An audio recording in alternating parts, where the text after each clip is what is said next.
presidente. Gracias, compañeros, compañeras y compañeros diputados. En 1999 se aprobó, después de un larguísimo debate nacional, el FOBAPROA. En los tiempos iniciales de esa decisión, el Partido Acción Nacional se opuso con férrea voluntad. Sin embargo, terminó cediendo a los embates del PRI.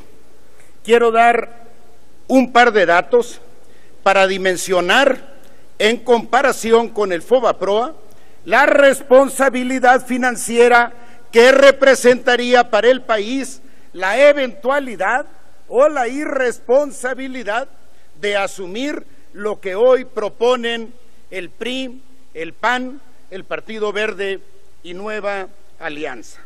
En 1999, el FOBAPROA representaba un fondo, requería un fondo de 688,000 millones de pesos.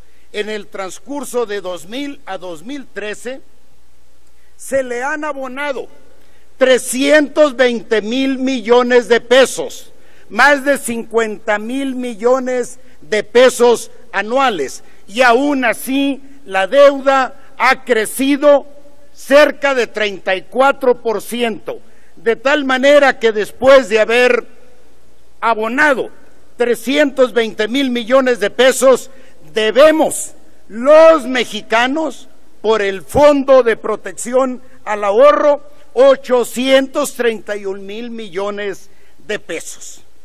Dice el secretario de Hacienda que asumir la deuda que hoy se propone de 1/3 del pasivo laboral de Pemex no va a impactar nuestras finanzas, nuestra política fiscal, tributaria, ni nuestra deuda pública.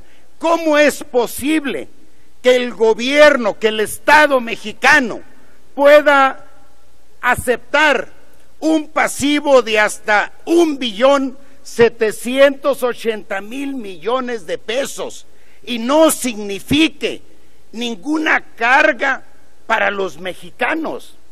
Ese es un argumento tan falaz como todos aquellos bajo los cuales han pretendido justificar la aprobación de todo el paquete de iniciativas energéticas. Hay que recordar que en diciembre pasado se aprobó un incremento a una serie de impuestos que representaron solo 260,000 millones de pesos, es decir, para cubrir 260,000 millones de pesos al año, se tuvo que recurrir al incremento de impuestos. ¿Cómo es que para cubrir 1,780,000 millones de pesos no vamos a tener que recurrir a nada?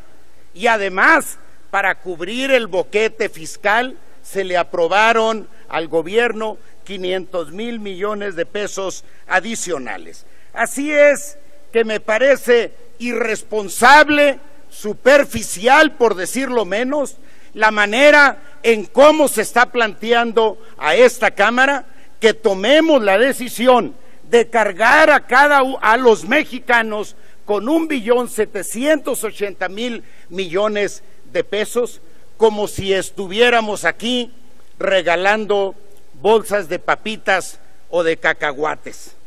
No es posible que estemos siquiera debatiendo este tema sin que tengamos frente a nosotros información tan elemental como aquí ya se ha demandado. ¿Cómo es posible que ese pasivo se haya construido e incrementado durante 30 años y no haya responsables? ¿Cómo es posible siquiera que se nos esté pidiendo un voto a favor sin tener la información mínima imprescindible para tomar una decisión responsable? Lo primero que necesitamos, termino, presidente, es saber cómo se integró ese pasivo, quiénes fueron los responsables, y después de ello evaluar si hay lugar a un planteamiento tan irresponsable como el que hoy se somete a nuestra consideración.